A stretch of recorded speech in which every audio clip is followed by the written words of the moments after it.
So what we've got behind us is the reconstruction that we use for the TWA 800 investigation.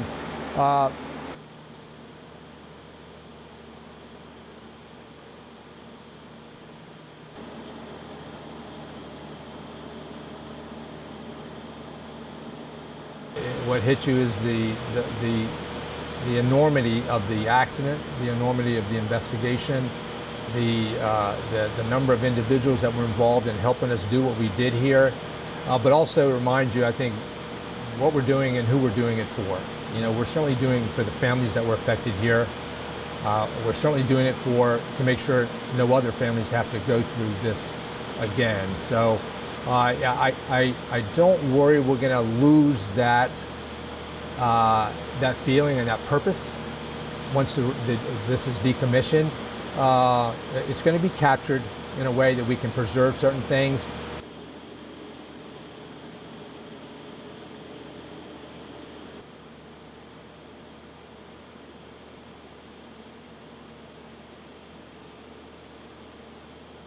When we brought this here to this facility, this wreckage, in 2003, prior to that there was a conversation with the family group, and we asked if they would support this being used for the purpose of training.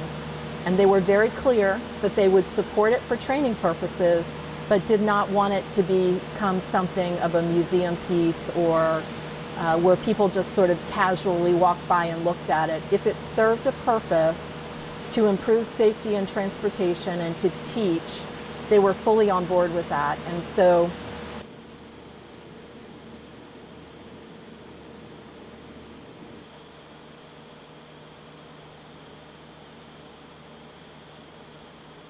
to help them understand what happened, the circumstances of the accident.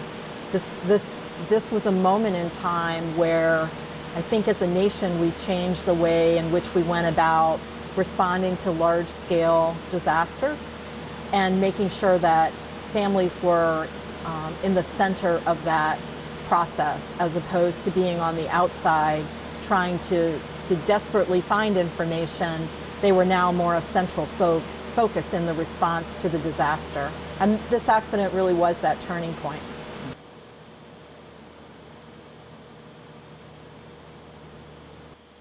But the contribution of the air conditioning packs down here is what really provided the heat.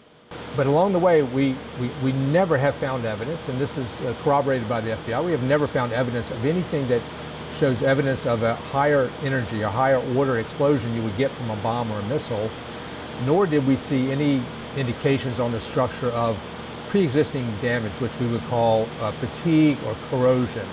So eventually we got to the point where we could say, we're not seeing that kind of evidence. We're not closing the door on it, but as we continue, we'll keep looking for it, but we're also looking more strongly at the possibility of a center wing tank explosion, simply from the explosive nature of the vapors in the center wing tank. All we needed at that point, in a way, was a spark.